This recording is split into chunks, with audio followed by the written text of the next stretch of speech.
We'll do it live, Jim. Yeah, man. Fuck it, we'll do it live. We'll do it live! Yeah, man. We're live, mate. Yeah, cool, man. Yeah, sure. Into it, yeah? Yeah. What up? What up, YouTube? Yeah. It's your boys. Word up, bitches. Will and Jim. Giving it to you again, once again. Yeah. Suck on that. If I ever need like a tutorial video for anything, I don't know, music, software, camera stuff, you know, whatever. If the opening line of it is, "What up, YouTube? It's your boy," that's immediate no. Yeah. Word up. What about the tube? That's a strange pronunciation. What up, tube? Yeah. Yeah. Word up, YouTube. You right, mate? Yeah, man. It's good. It's Wednesday. It's hump day, isn't it? Yeah. Yeah, sort of get over that. I feel like the term hump day and sort of, is that just for people who don't like their jobs? Yeah. Yeah. Yeah, so if you work in an office like I do, you know, you like your job, don't you? I quite like my job, Yeah, But there are people there who don't like their job who go on about hump day. Like your subordinates. Well, I am the subordinate. Okay. I am the subordinate. I'm the worker drone. Yeah. Oh, bless yeah, you. so hump day and what other sort of cliches are there? Well, I mean, a lot of people post sort of see memes and stuff which are very much about, you know, it being Friday. Oh, damn, Monday got me like, you know, and it's Tuesday got me like someone being bludgeoned to death with an axe or something. Friday got me like, and you're like having fun. Wow, and it's all because it's fun on a Friday, isn't it? It's good fun that because it's the weekend coming up, isn't it? Yeah, but then Monday. Nah. Yeah, that's then Monday's got you like, you know. Got me like, getting buggered by an elephant. Yeah, that's rough, man. Yeah. That's rough business getting. Yeah. Do you know what I like saying cliches at my work? Do you? Yeah, stuff like, oh, it's nice weather for ducks. Well, because it's raining. Yeah. Yeah, okay. And what about this one? When someone says to me, "How you doing, James?" I say, "I'm all right, still breathing in and out." That's a good one. Yeah. Do you ever always say that? Do you ever say "nice day for the race"? And then when someone says "what race," you say the human race. Of the master race. That's a one-way ticket to P45. That is, isn't it? That's been much straight to HR. Yeah, so careful on that one. Yeah, no, I like the odd cliche. Me, it's nice weather for ducks. That's something I. That's what I heard today from someone. That you ever run anything up the flagpole? No, I have bottomed stuff out before though. Okay, you ever jumped on a call? I have jumped on a call. Okay. I jump on. I say I'll jump on something quite a lot. So if someone asks me to do something, and I don't have time to do it, or I don't particularly want to do it, I say, I've got this big meeting I'm going to, but I'll jump on that afterwards. Right, okay. I say going forward an awful lot as well. Have you ever bitten anyone's hand off? Yeah, done that. Bite the arm off, don't you? Not that you don't bite the hand. The biting is the hand that feeds that you shouldn't bite. Oh, you should bite his arm off. If, you know. If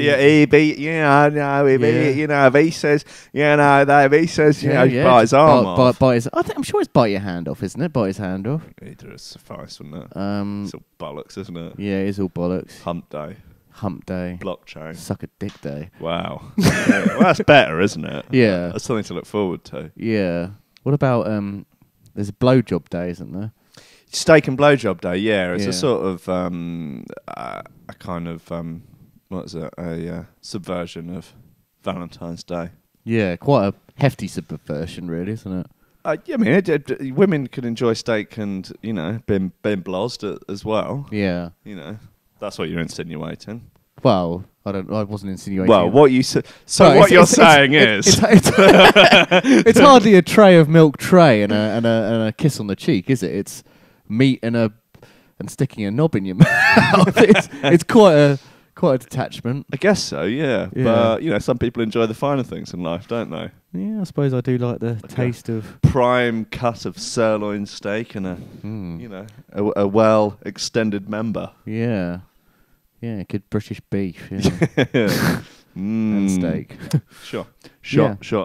How you doing, man? Yeah, I'm all right, mate. Yeah. I'm okay. Yeah, it's good weather for ducks. It is good weather. Hey to everyone watching, by the way, man. Hey guys, what up? Yeah, just let's like and comment at the bottom. Yeah, just hit subscribe. That's you know what, my girlfriend's daughters, right? They make videos, right? Yeah, and they don't post them on YouTube. They just go around. Sometimes they do a live thing on Instagram. Yeah. And sometimes they just do it for their own amusement. And they always say, like and subscribe at the bottom, guys. It's like, where is the call to action? Like, if you're actually going to say that, like, you know, it doesn't work if you're not actually putting it on YouTube. You don't have a YouTube page. Yeah. There's no telling them, though. I had a not dissimilar, but sort of extremely funny thing from some Russian DJs that I know.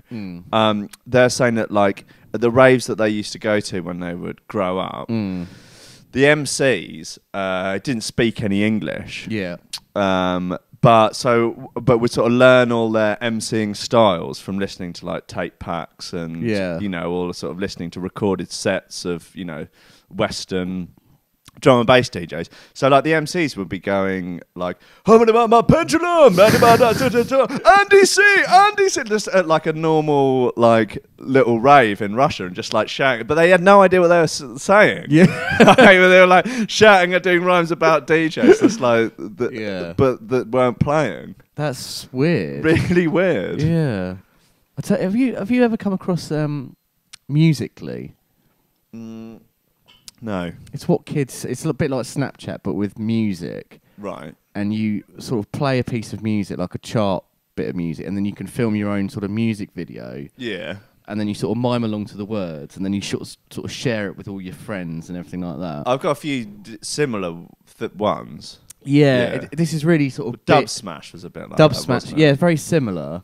But I think this one is all the kids seem to be using it. Yeah. And what I quite like to do is when my girlfriend's sort of daughters are sort of filming their Musicallys, they're sort of like doing all this kind of stuff, like looking all cool to all their friends. Yeah. Whilst they're doing it, I sort of sneak up, they grab the phone and go,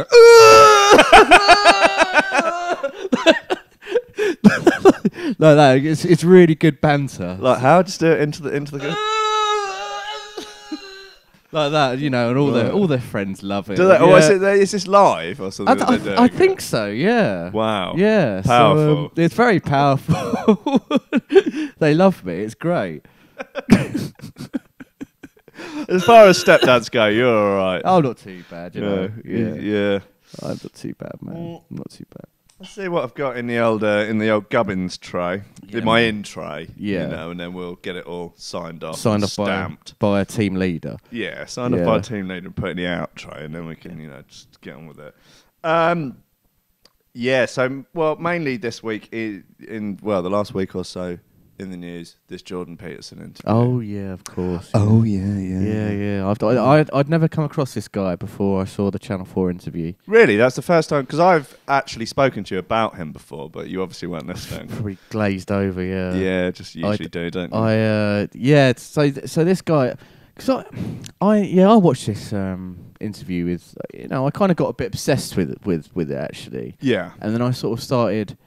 Well, you sent me some videos about this guy, and I watched some other stuff to do with him. Yeah. Can you explain to me why? Because the interview itself with Kathy Newman, he seemed, to me anyway, to be very lucid and very sort of everything was backed up with data and facts and insight and things like that. So everything kind of was making perfect sense. Why does he get mentioned in the same breath as kind of people like that Milo Yiannopoulos bloke and things like that? Like, I guess.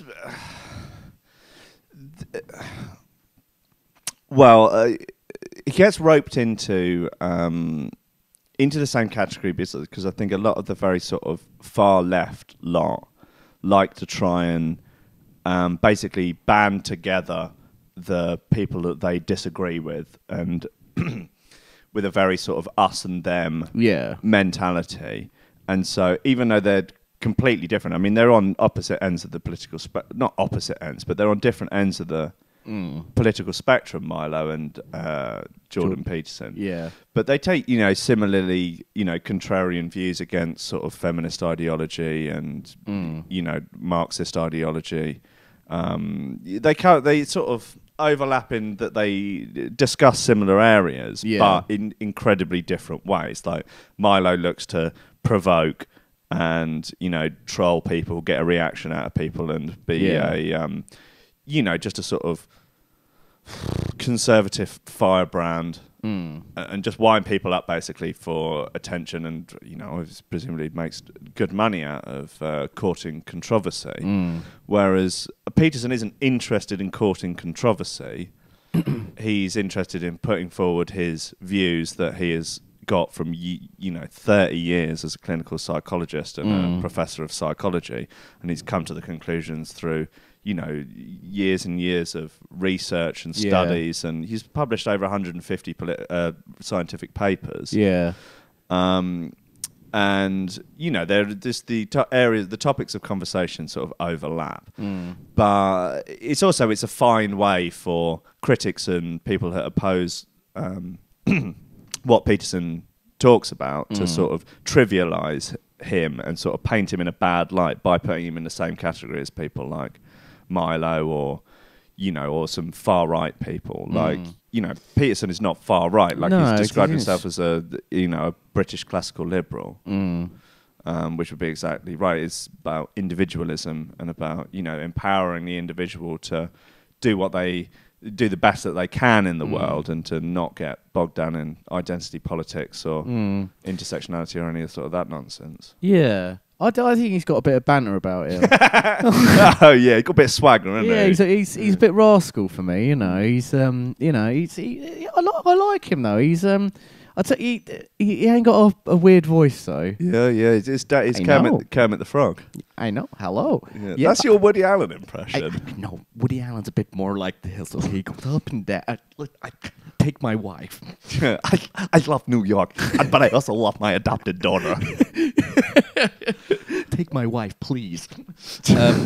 No, he's more like, listen, I understand what you're saying, but define what you mean by feminism. But you have to define what you mean by equality. Yeah. No, I can't. I've just got rampant, rabid ideology that's, I'm not prepared to listen. It was such a... But when I first watched... I've watched it a few times now. And on first watch, it was just like... It was frustrating. Obviously, her interview technique was so, it was so ridiculous. It was just like deliberate misrepresentation of what he was saying and what his views were, which like straw man argument after straw man argument after straw man argument. And I sort of got to the end of it and was like, wow, that was amazing because obviously he so competently just obliterated, her side of it. And the bit where, she's just lost for words. Yeah. And he said, gotcha. Gotcha. Maybe that's a little nod to Joey Diaz. Yeah. Slap that big helmet on the table and say, gotcha. Probably not. Yeah. So you sent me a link the other day. He was sort of he was an interview talking about that interview with Channel 4, which I found very interesting. Yeah, and he was sort of, and I found him very sweet actually. Where he was sort of, he'd obviously sort of reflected on the interview quite a lot, and obviously there's been an awful lot of backlash. And he was kind of it seemed like he was beating himself up for that little kind of gotcha remark. Yeah. And I think he was sort of trying to be jovial, but he obviously, I think he felt like he let himself down with that. Yeah. But that maybe that he was thinking that at that point, after he'd sort of broken down the walls, that then they could have been able to then go on to actually have a reasonable conversation rather than just being bombarded with noise. But I mean, she obviously, that is kind of her interview technique. I mean, I don't think she's ever been as sort of as wildly ridiculous as she was with Jordan Peterson, but she pokes, she digs, and that's an interviewer's job, particularly on something like Channel 4 or something where he's a controversial figure. He shouldn't be, but he is, and so it's her job to dig at him, like when like what he was saying about the argument for free speech, that it's. You dig at someone's ideology, and that's fine to dig at people's ideas. That's the point. That's effectively it's the scientific method, isn't it? Whereby someone puts forward an idea, they say, "I believe this to be as close to true as anything can be true," and you open it up to scrutiny, and then you are peer reviewed, and other people attempt to replicate your idea, or they criticise your idea, and you have to see whether or not it stands up to it. If it's true at the end of the day, then it's true. But if it doesn't, as heard the stuff she was saying, just didn't stand up to scrutiny. It was just feelings and ideologies versus research, reason and fact. Yeah, it was very. I mean, like you say, you kind of expect it from Channel 4 because they are, traditionally very left-wing kind of news outlet, but it was particularly kind of jarring, wasn't it? That interview. I certainly never seen anything like it before. But it's like the views that he's expounding are not they're not right-wing, or they're not conservative views. Like they're liberal views about equality of opportunity. Like she couldn't seem to grasp the difference between equality of opportunity and equality of outcome. Yeah. So like equality of outcome being, you've got 10 jobs of the same job in your company. You are forced by law to employ 5 men and 5 women. That's equality of opportunity. So, but that's equality of outcome. Whereas equality of opportunity is that you employ the 10 best people for the job, regardless of sex, religion, race, anything like that. It's a meritocracy. Yeah. Whereas equality of outcome is the opposite of a meritocracy. Basically, you will end up employing.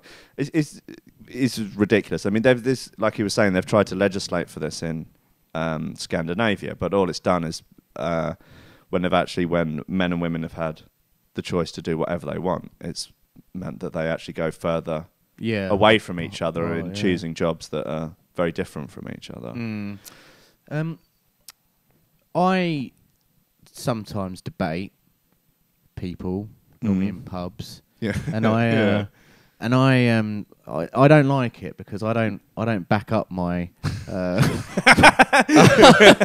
don't have a lot of the time it's not a reasoned debate, right? Because it's not backed up with any evidence. It's just what I think at the time in that moment. And I'm more than likely to change my opinion the next day, or even by the end of the conversation.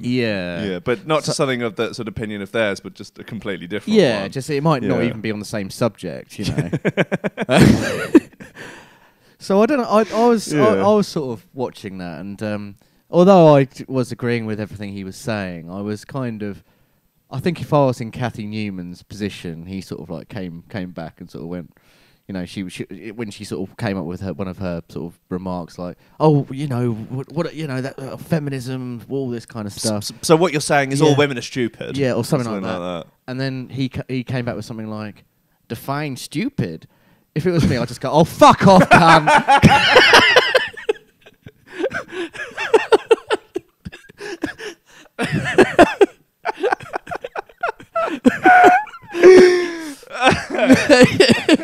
That's what she should have said. Yeah, "Oh, fuck off, cunt." Oh, fuck off. You're a dick. You're old. You're what's you bellend. Yeah.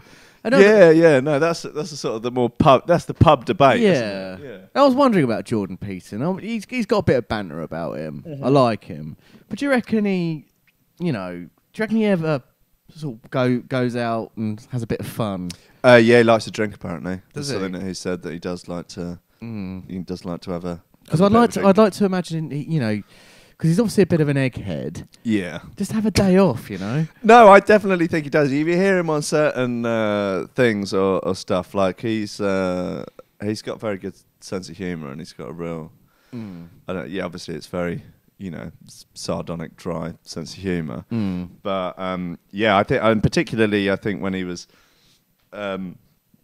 younger, I reckon he would have been smoking the odd doobie. Probably, yeah. Yeah, he's I know you're very interested in the psychological significance of the Bible stories. Yeah. He's got a whole lecture series on those you might like to check out. That's the banter I'm talking about. He's a rascal, he is. You're always telling me, well, when will someone do a 15-part, 2-3 hour long episode, lecture series on the psychological significance of the Bible? I found it now. Yeah, now it's there. Yeah. Thanks to Channel 4. Do you think that, so looking at the fallout after this interview, do you think if Cathy Newman had, after the interview, come out and said something like, oh, great talking to Dr. Peterson, always good to get a different perspective on things, has made me think about a lot of stuff. Right, she wouldn't have had to have given up an inch of her ideology at that point.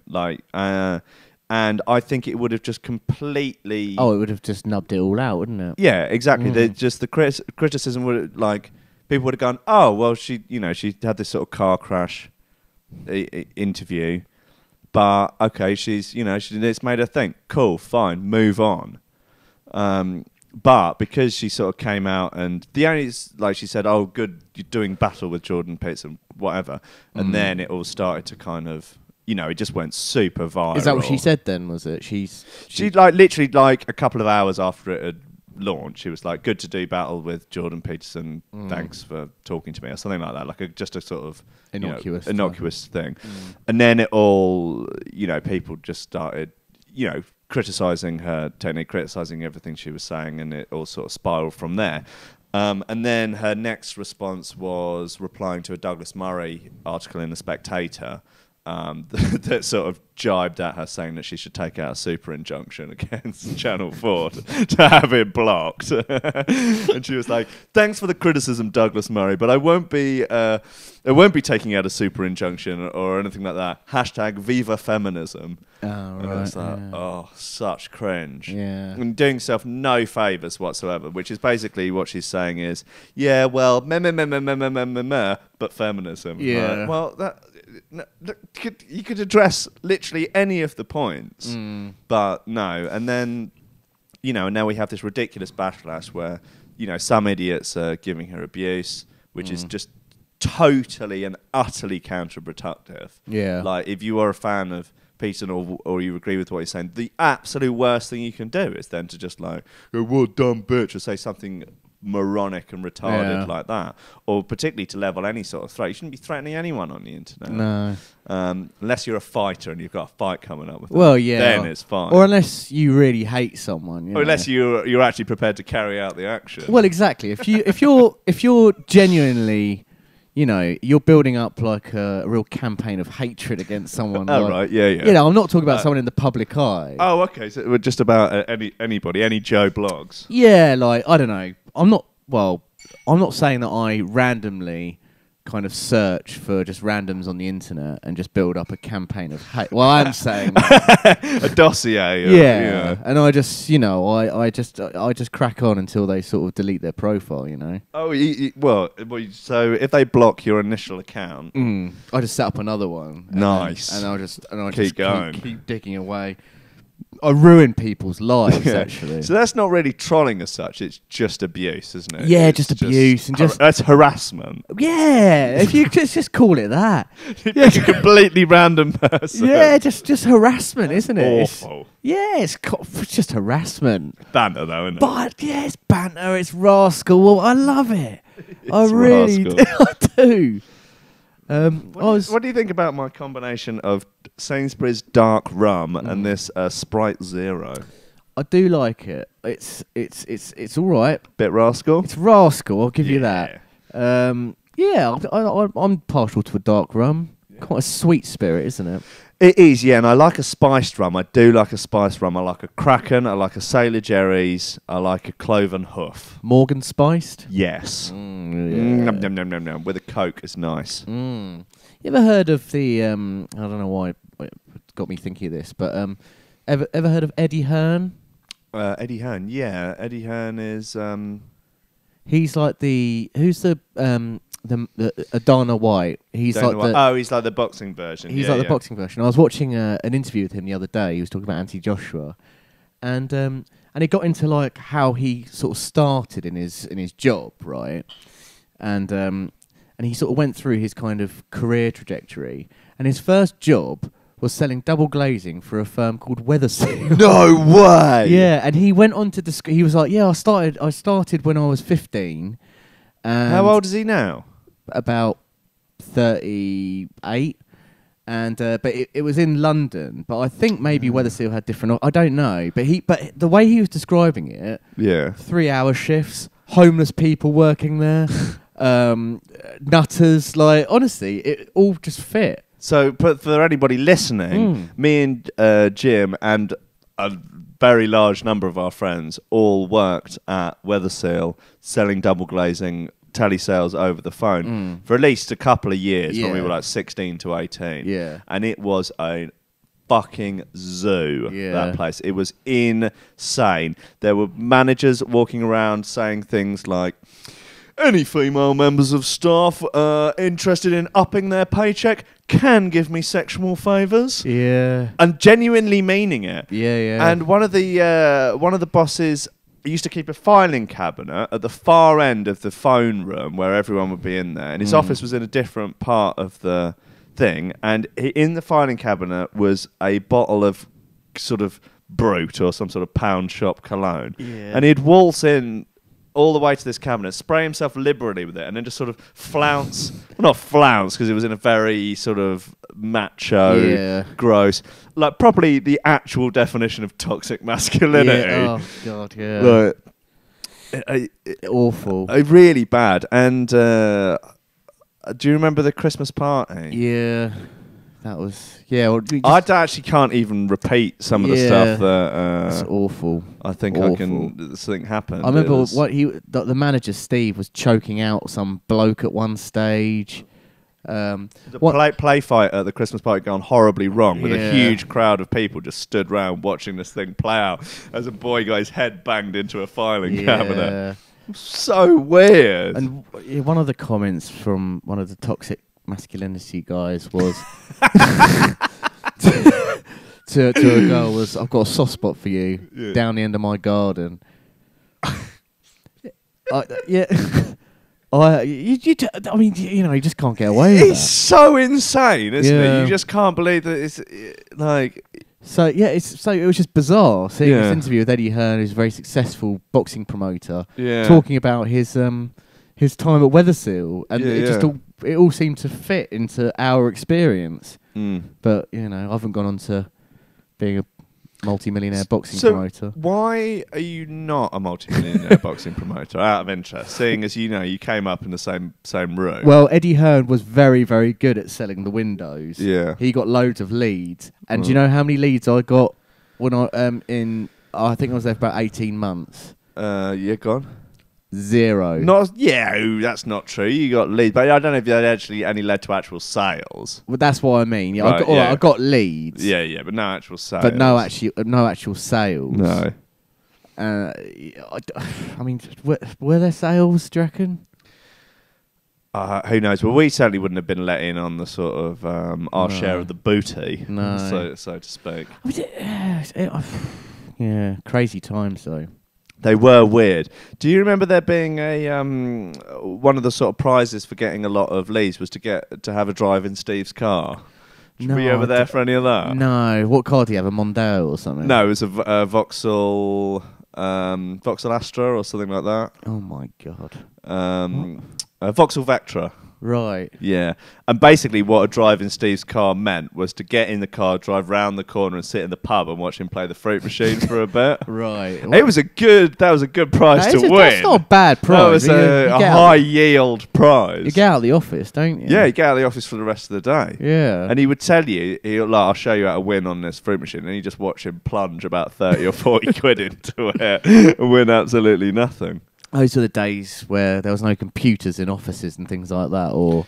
Yeah, it was the Wild West in those days. Well, this was 2000, 2001. You just had a big, long list of numbers to call. Oh, God, it was the Wild West. So much abuse from people. We got awful abuse at that place. Like, what we described sounds like some sort of awful, macho hellhole.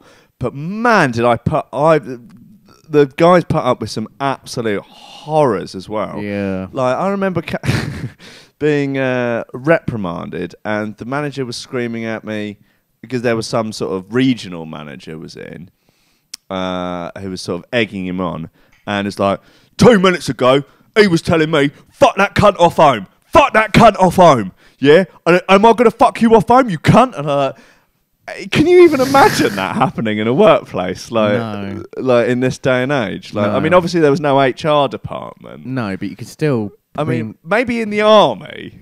Yeah. But it makes you... yeah. It makes you think, was it like a sham business? Like, you certainly didn't get like employment contracts with them or anything like that. Or? Well, no, we certainly didn't get employment contracts. Funnily enough, I went back to work for them a few years later, actually as the person that goes into the house with the window to try and make that sale. I think I was there for about a week and a half.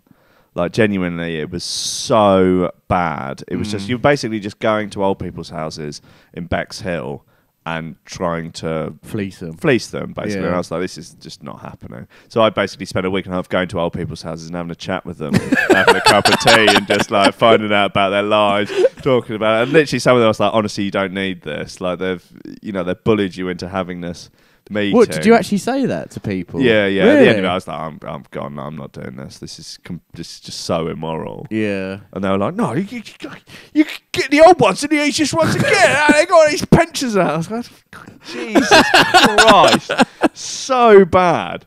I remember there being one computer in the whole building, and it was a pension. Come on, it's all right. They want to pay for something. They want to make them happy. They get a double glazing. They don't need it. They already had double glazing. I went to 2 places. They already had double glazing. Oh no, they're the easiest ones to get. They know it's good. Like, they're not going to have the whole house redone.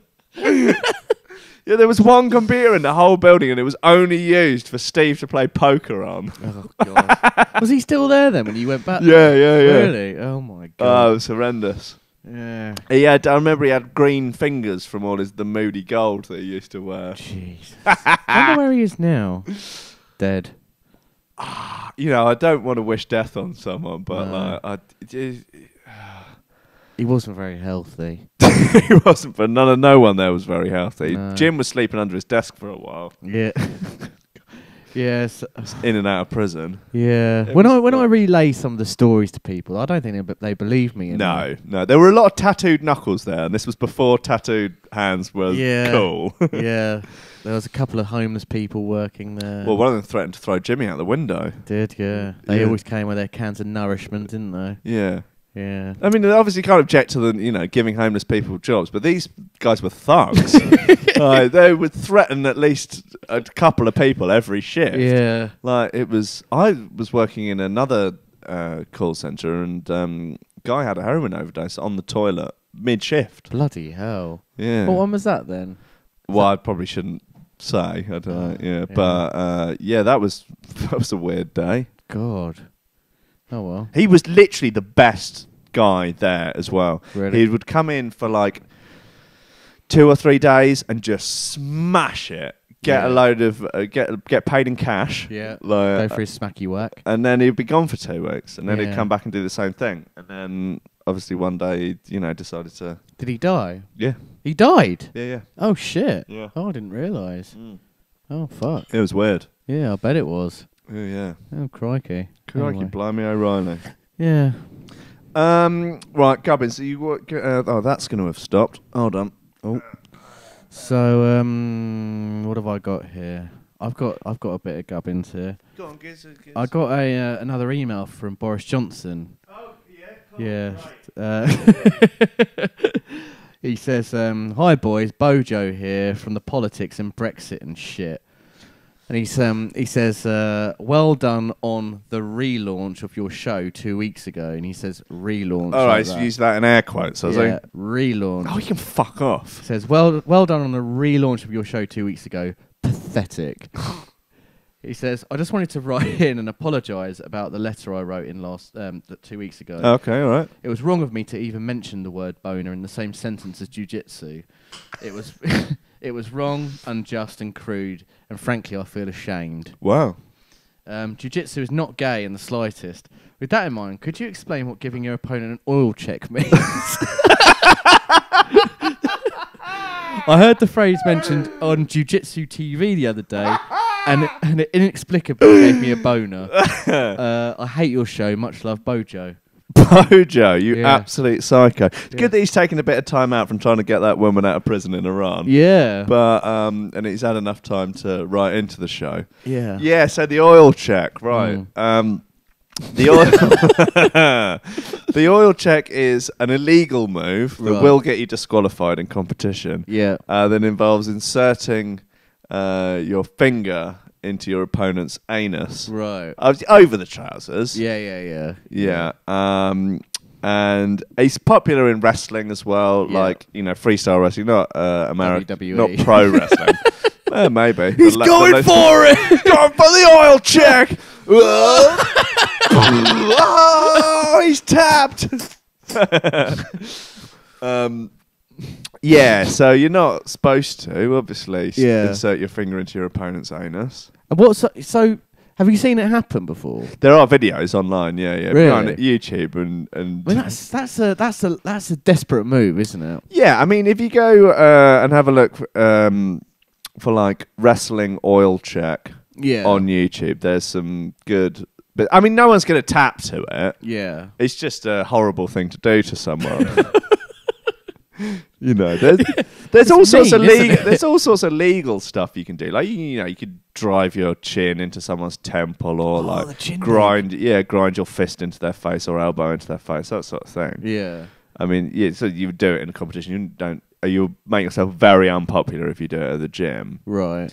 But there are all those little comp tactics. Yeah. Okay. Yeah, and inserting your finger into your opponent's anus is just one of many. Just one of those things. Oh, cool, man. Yeah, I mean, you can grate your shin into people's balls. Oh, God. Yeah. Oh, it was an accident. What can you claim that an oil check is an accident, do you reckon? I think you might find that one a bit tricky, yeah. Yeah, okay. I've got a story to sort of tell you. Yeah, go on then. So it was just after New Year, actually. A friend of a friend was telling me that this friend of a friend was sitting in a pub in Brighton, the Brighton Beer Dispensary. Mm-hmm. The pub was empty. Oh, sorry. Pub was empty. Yeah. Except for this one guy. The one guy came over to my friend of a friend. Right. I said, "Do you mind if I sit there?" Sat on the, my friend of a friend sort of looked round and sort of like, well, yeah, go on then. Yeah. So the bloke sat down opposite him, and my friend of a friend was kind of apparently sort of thinking, oh, what's going on here? It's really strange. They sat in silence for quite some time, and then my friend of a friend brought out a paper and started reading his paper. And out of nowhere, the guy opposite him grabs his wrist, right, and says, "Oh, here we go." You can get delirious if you take life too serious. It's Zika time. So right, okay, let's rewind this.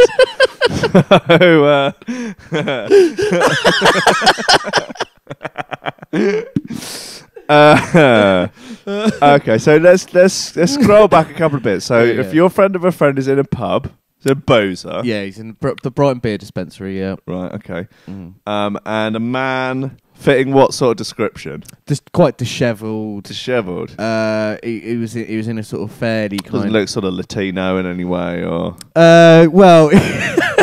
like sort of shirt open. Yeah, yeah. Yeah, that's it. I mean, kind of bootcut jeans, kind of Latino, but looking very dishevelled, like he's a bit down on his luck. Oh, okay, yeah, sure, yeah. And maybe he used to be in the public eye. Yeah. Now he's not. Cool, yeah. But bit dishevelled. He's taking it badly.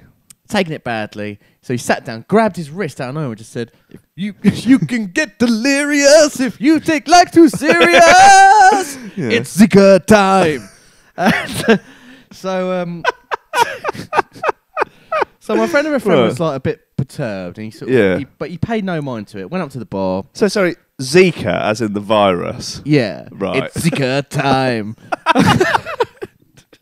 Okay, this is a peculiar story. So my friend of a friend, he paid no mind to it. He just thought he's another pisshead, basically. Yeah. So he got up, went up to the bar, got a drink, and then he moved tables and just thought just forget about this guy. Okay. Then this guy,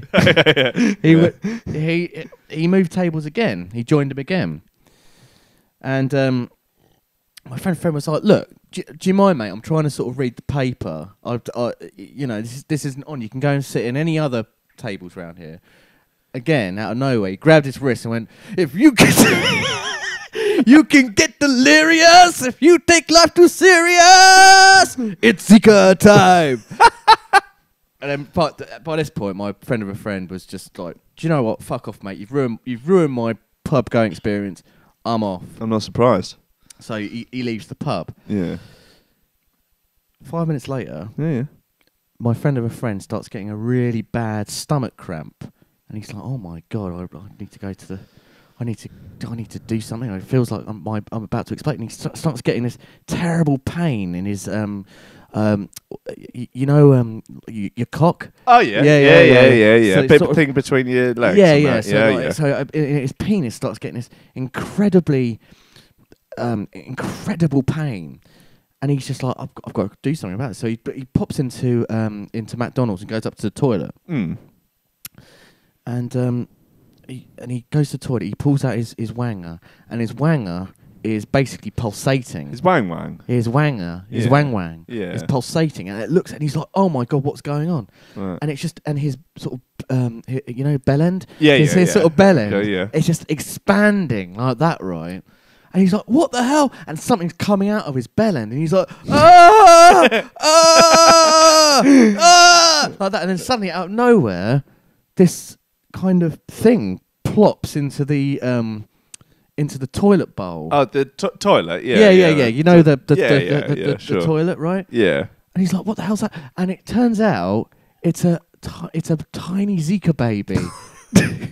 It's a tiny Zika baby, and the baby just looks up and goes, "Mama!" Like, he can speak already. Yeah, he's like, "Mama!"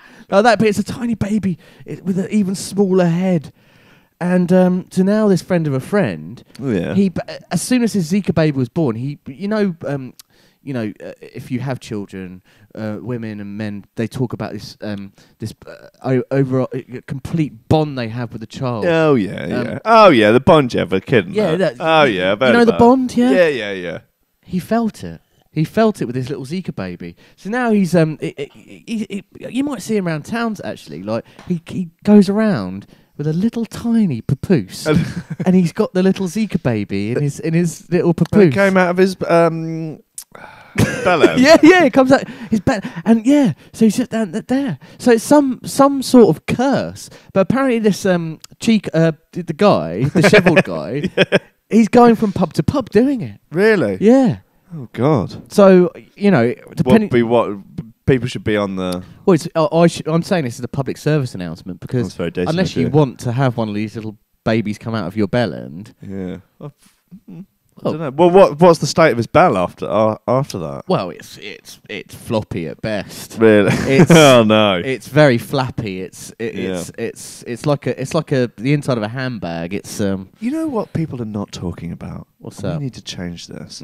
We need to normalise male birth. Yeah. Bell end birth. Yeah, that's true. Because obviously his bell end is not going to be the same after passing a baby out of it. Especially even a Zika baby with a smaller head.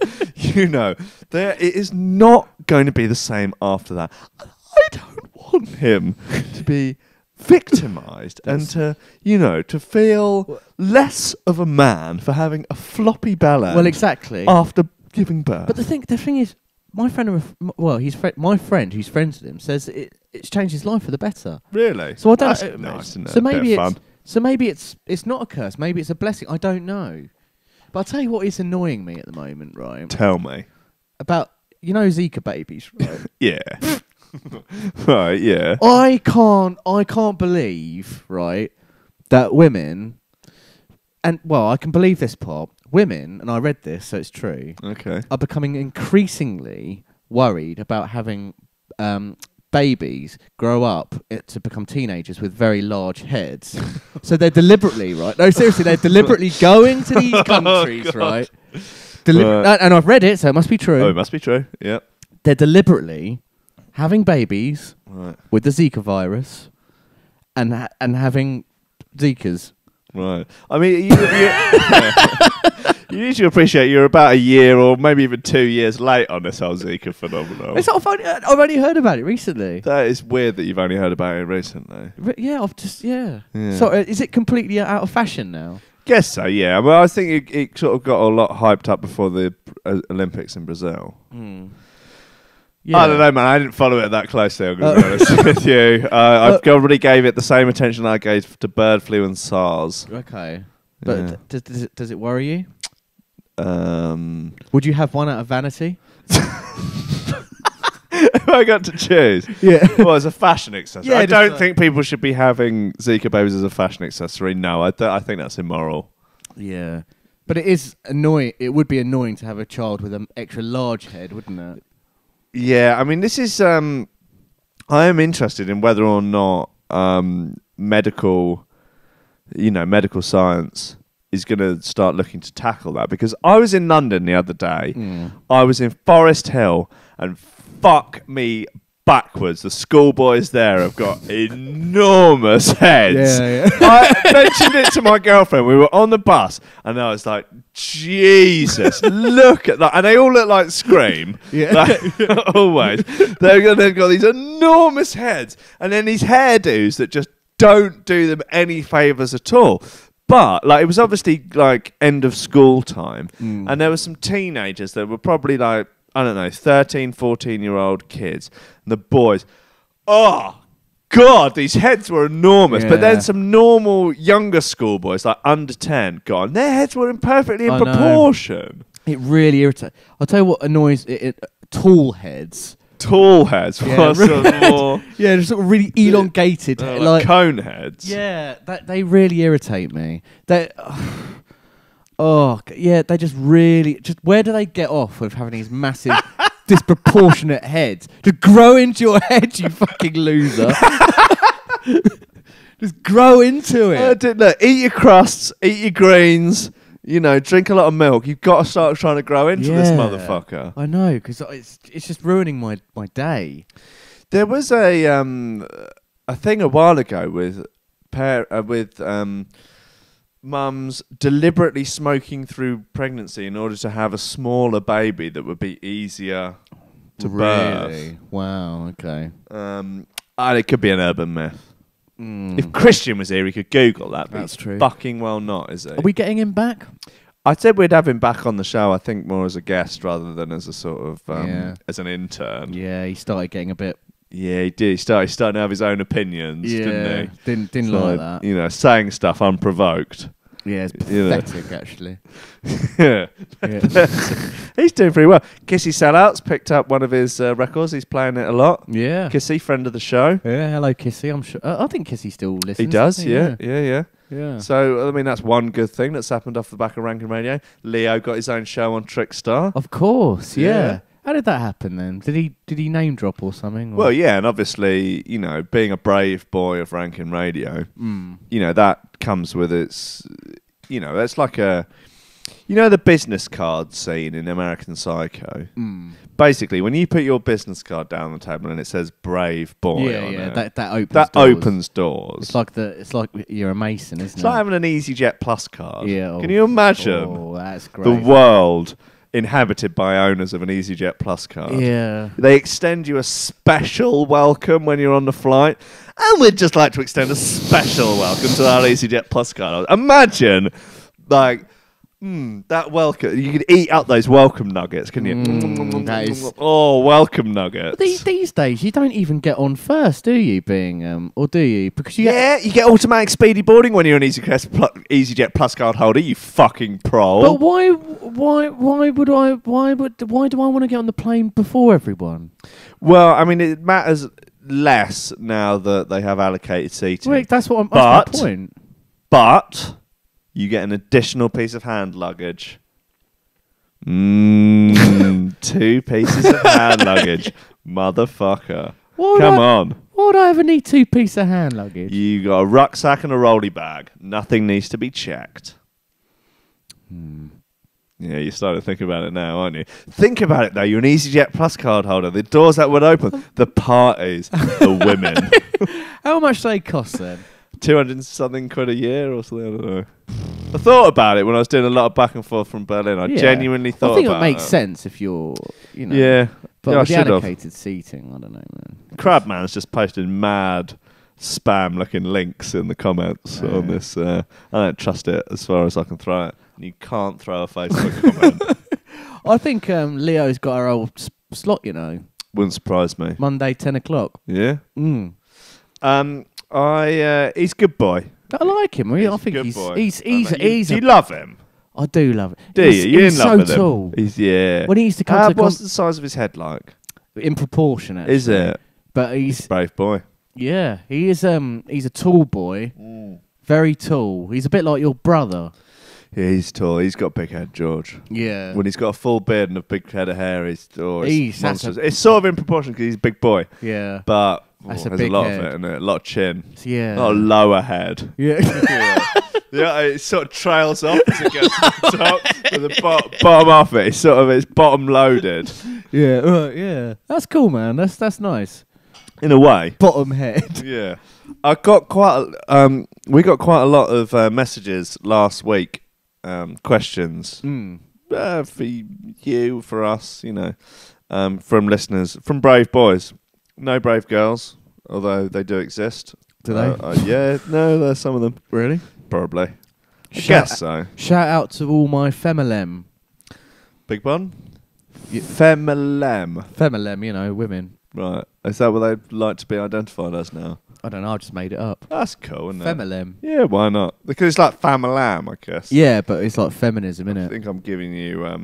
not all women are feminists, Jim. Yeah. But, yeah. Yeah. All right, cool. Yeah. Yeah. Why don't you try your pub debate technique? Yeah. Like that. I'll re-ask the statement, and then you can use your sort of pub technique. Yeah, go on then. Not all women are feminists, Jim. Fuck off, cunt.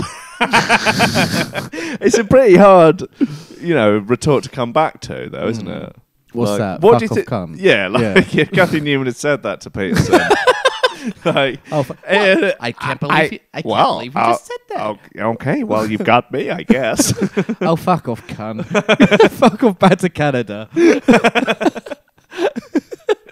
No, don't. Daddy Kermit doesn't need to fuck off back to Canada. Did you watch the interview on 5 Live where he did a cry? He did do a cry, didn't he? Bless him. I think that makes him less of a man.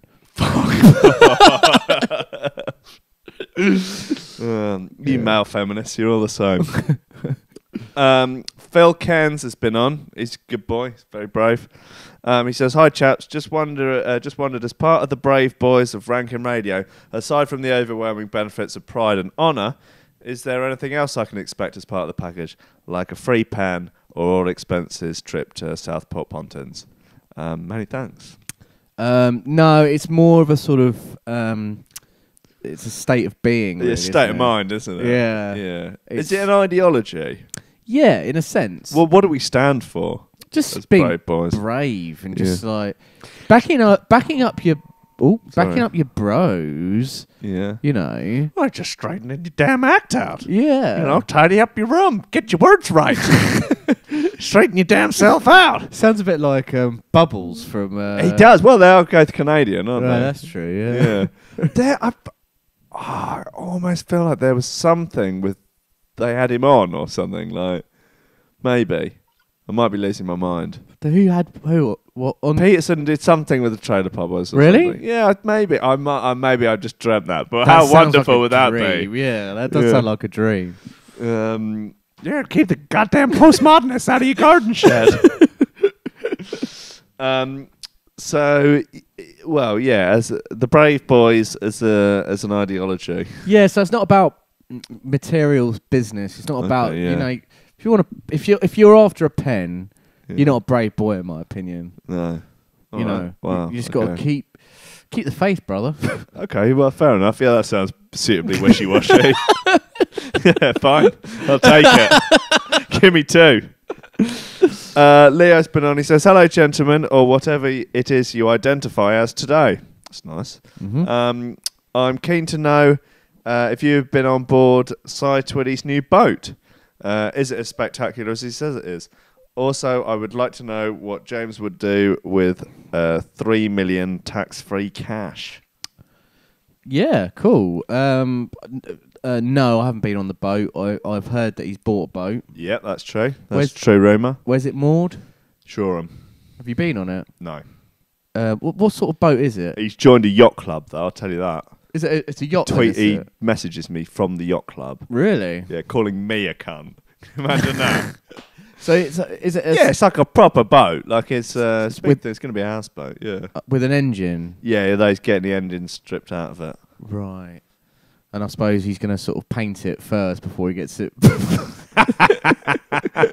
That's a good bit of very niche trick-style banter there. Nice. Before the boat gets working, he's going to sort of, I don't know, fix all the squeaky doors and like... So you can't, this boat can't drive anywhere. No, I'm just going to give it one more lick of paint.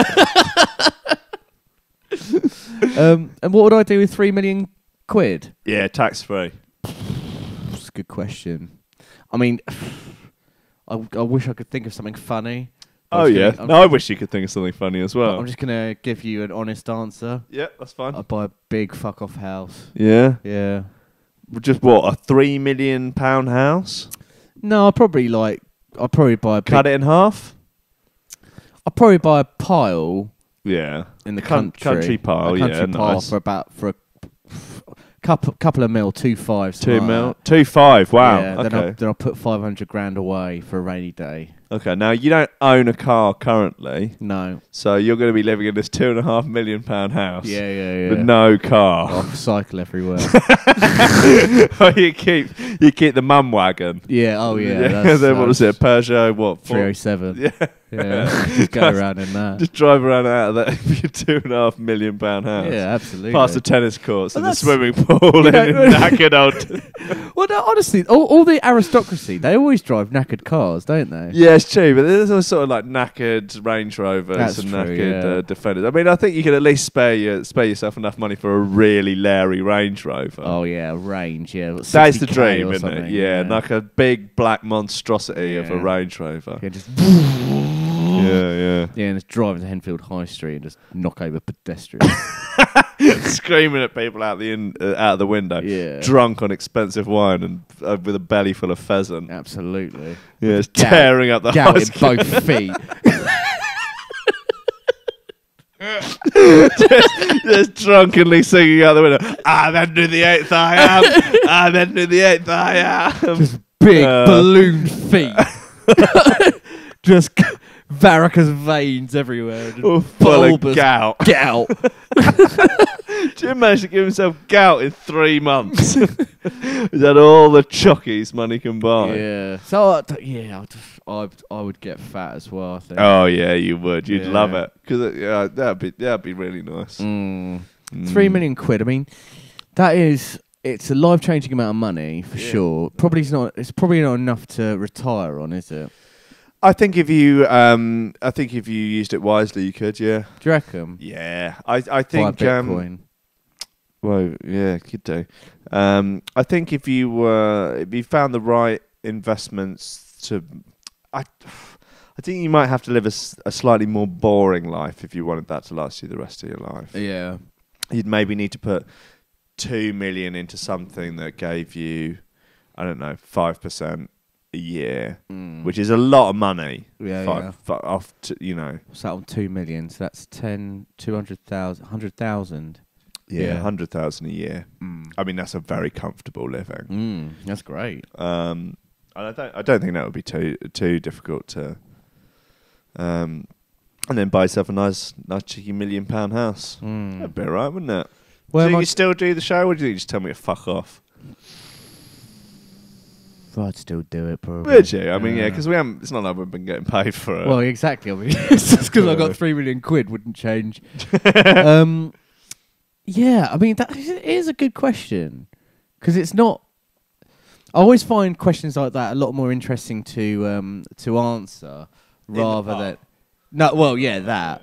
But rather than what would you do with £100 million? Well, you can do anything with £100 million. And you've got a little bit of limitation, don't you?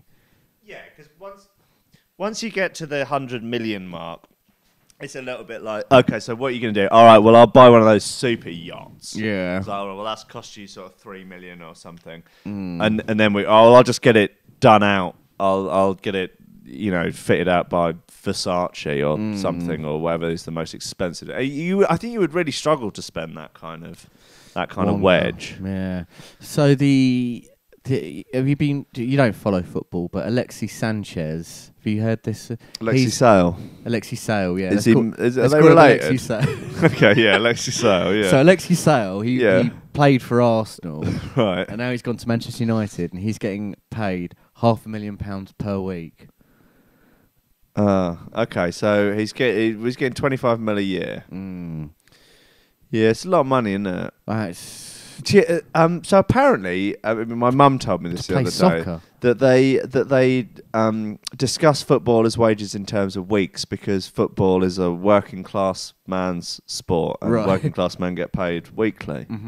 Allegedly, that's why they do it. Really? Apparently. I don't think they. Yeah. I mean, it's certainly not a working class man's sport anymore. Now that it costs more money than it does to see the opera. That is very true, actually. Like that's a very good point. That is literally the only profession where, because if you ask, you ask me what my salary is, I tell you it in an annual salary. Well, I wouldn't, because it would be embarrassing for you to tell them what meager amount of money that you earn. You know I'm on minimum wage. You're on a 0 hours contract.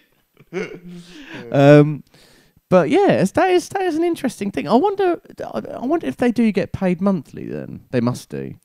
I don't imagine they actually get paid every week. No, they don't. They go and get a little brown, little square brown envelope with their pay slip in, and then a suitcase of cash. Yeah, I remember getting paid weekly. That was good banter. That was. Yeah. I remember getting paid. But so next, there was a good one. Fuck it, we'll just go down the list. Pete from the Bomb says, following on from Leonardo Gervais's comment, how do you identify these days? Re-gender. Male. Yeah, still just male, just cis white male. Yeah, well, the only time I can really say that I ever have to identify myself on a form, I would say, as a job application, or I can't think of any other thing that I would have. Forms, isn't it? So male. How do you know you Afro-Caribbean? Okay, male. Nice. That's fair enough. Yeah. Okay. He also says, does James think it's a load of old nonsense? What? Gender identity. I think he's dabbing at. I think he's trying to get you into a sort of what can only be considered a trap. Right. Okay. Do I think it's nonsense to identify as a gender? Yeah, let's go with that. Why not? Well, no. Okay, cool. Dodged that bullet, didn't we? Yeah.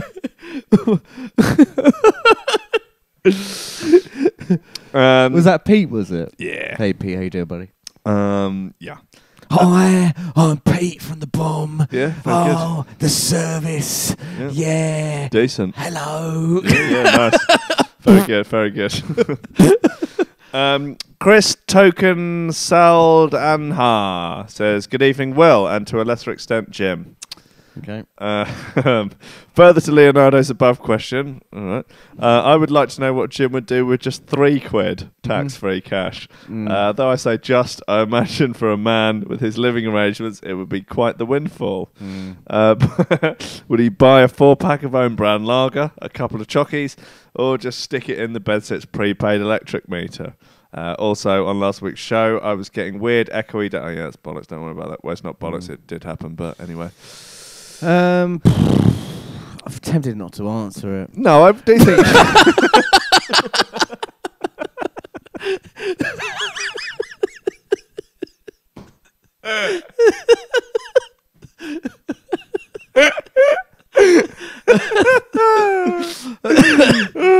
What would I do with £3? Tax free, I might. Tax free, £3. All right. Yeah. Well, after this, I've been thinking about this whilst we've been talking. Obviously, I've been concentrating quite a lot. Yeah. But I've also been thinking about what I'm going to have for tea. Yeah. So I was thinking about getting some baked beans. Okay. And then having that on toast with some egg. Oh, yeah. Maybe a sausage. Yeah, nice. And so one of your famous Wednesday night fry-ups. Yeah, and I might get some nice flavoured sparkling water. So that's probably bit gay. It's probably kicking on to about £3. Oh, it's going to be more than £3. What? Cheddar baked beans and flavoured water. Oh, okay. You've already got the bread and the sausage and the eggs. Yeah. I've got. I haven't got sausage. Actually, yeah. I could lend you a couple of chicken sausages. I've got a few of them. Oh, I'm not a fan. I mean, I can't tell the difference in taste. They're like posh ones. The heck ones. The heck ones are nice. Yeah, I like them. My flatmate eats it. I find chicken. I don't like chicken and sausages. Honestly, I don't. Oh, that's a bit weird. I don't notice any difference in taste. But I was just trying to eat a little bit less processed pork. Not mine. Fair enough. Yeah. Well, actually, it is fair enough, Jim. Yeah. All right. Fair enough. Yeah. Fine. So that's what you're going to spend your £3 on, is it? Probably. Yeah. Okay. Then Isaac's going on about are we aware? Did you lads realise that season 1 of the podcast is almost entirely gone from iTunes? Yeah, it does only seem to be displaying the last 100 or so episodes. Yeah, but I'm going to try and get that sorted. There is something called Libsyn or something? Libsyn, yeah, there is a really archaic, weird-looking website which has them all on. So they are still available. Yeah. Also, season 4, the one with Rod God. Oh, yeah, the voice for the man who's promoting fishing tackle. Oh, yeah. Sounds like Jimmy Willis. Yeah, sounds like Jimmy Willis. It's true. Did you see Jimmy Willis in his little... we did a fishing competition, bless him. Did he? Yeah. Oh, bless him. Don't know if he won. Did he win? Don't know. Oh, that's sweet. It's all up on his Instagram, though. Oh, bless him. At real Jimmy Willis. Yeah, good luck, mate. Yeah.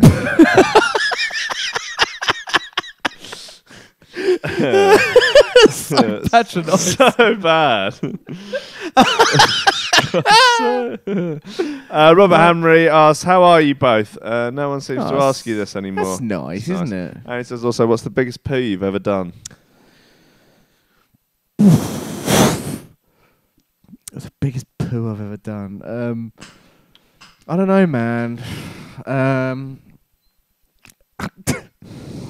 thinking about, isn't it? Yeah, I'm gonna have to come back to him on that because I need to think through the annals of poos that I've done. Okay. Do you think you can get back to us next show on that? Even though I have said that we should probably talk a little bit less about poo and sucking dick. I'll have to come back to him because I need to think. I'm not saying we should stop talking about it, just slightly less. Just err on the side of not.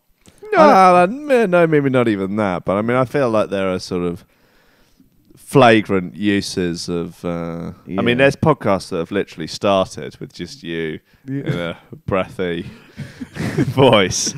Yeah. Anyway, Frankie Boy asks, when can we buy Turd Coin? When's the Turd Coin ICO? Next week.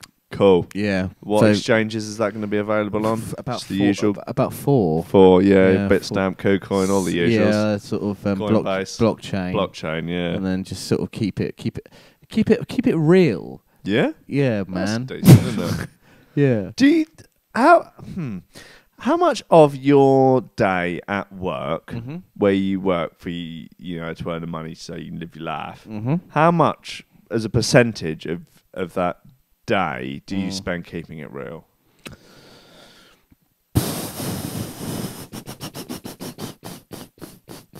Well, if we're just define keeping it real. Well, you gotta define keeping it real, haven't you? Well, what's the definition of real? You gotta feminism. You gotta define it. I mean, no. So what you're saying is that we're all living in a fantasy simulation and we should all die. That's not what I'm saying at all. Oh, okay, but you're saying all women are ugly and fat. Oh, fuck off, cunt. Go back to Canada, you cunt. Yeah. So yeah, how much of your day do you spend keeping it real? Do you spend any time keeping it real, Jim? Or do you just not? You're not very real. I'm a very fake person. You're kind of a phony, aren't you? I'm one of these people who I am an enigma. You'll never ever know. Right. You never know the real you. Exactly. Yeah. People have tried for many, many years to really get to know the real James Pryor, and they'll never know him. Okay. I've known you for about 25 years now. Yeah. Do you think I know the real James Pryor? No one ever knows the real James Pryor.